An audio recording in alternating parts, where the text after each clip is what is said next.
صلاح الدین ایوبی کی اگر ہم زندگی کا مطالعہ کریں تو ہمیں پتہ لگے گا کہ اس کی زندگی کا سب سے بڑا کرب کیا تھا۔ کیا بیت المقدس کو آزاد کروانا تھا؟ یہ اس کا کرب نہیں تھا، یہ تو اس کا ایک مشن تھا۔ اس کا کرب یہ تھا کہ وہ بار بار دیگر مسلم حکمرانوں کو پکارتا تھا کہ آؤ اقصی کو آزاد کروائیں، لیکن کوئی مسلم حکمران نہیں آتا تھا، کوئی ایک بھی نہیں آیا۔ وہ اکیلا ہی ساری عمر اپنی موت تک پہلے بیت المقدس کو آزاد کروانے کے لیے لڑتا رہا اور پھر اس کی حفاظت کرنے کے لیے لڑتا رہا۔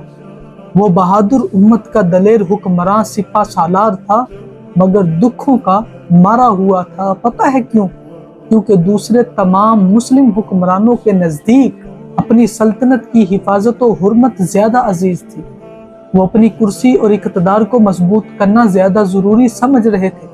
وہ بھی سمجھتے تھے کہ اتنی دور موجود جو بیت المقدس کا ٹھیکہ ہمارے ذمے کے اوپر نہیں ہے، جو لڑ رہا ہے بس ایک اکیلے کی ذمہ داری ہے۔ مگر بعد نے تو اس سے بھی آگے بڑھ کر انہوں نے ایوبی کو ہی غاصب کہنا شروع کر دیا، 2 نمبر کہنا شروع کر دیا، اور اس کے مصر کے اقتدام کے اوپر گالیاں دی۔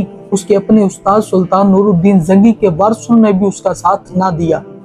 وہ مسجد اقصی کے قابضین کے ساتھ لڑنا چاہتا تھا، مگر مسلم حکمرانوں نے ایوبی سے جنگیں کی، کیونکہ وہ ایوبی کو اپنی حکمرانی کے لیے خطرہ سمجھ رہے تھے۔ آج بھی وہی صورتحال ہے، جو لڑ رہا ہے بس اسی کی ذمہ داری ہے۔ ہم نے کوئی ٹھیکہ نہیں اٹھا رکھا کہ قبلہ اول صرف ہمارا ہے اور ہم اپنے ملک و وطن کے دفاع کو ہی حق سمجھ رہے ہیں۔ ایوبی بھی اکیلا تھا، آج کے جانباز بھی جو بیت المقدس کے لیے لڑ رہے ہیں وہ بھی اکیلے ہیں۔ ایوبی کو بھی کمزور کیا گیا، آج کے بھی جانبازوں کو کمزور کیا جا رہا ہے۔ ایوبی کو بھی اپنوں نے برا بھلا کہا، دشمن ملت کہا، آج کے جانبازوں کو بھی دشمن ملت کہا جا رہا ہے، برا بھلا کہا جا رہا ہے۔ تاریخ پھر سے اپنے آپ کو دہرا رہی ہے۔ یہ لکھا جائے گا کہ کل کا ہیرو صرف ایک اکیلا صلاح الدین ایوبی تھا، آج کے ہیرو بھی اکیلے جانباز ہیں جو بیت المقدس کے لیے لڑ رہے ہیں۔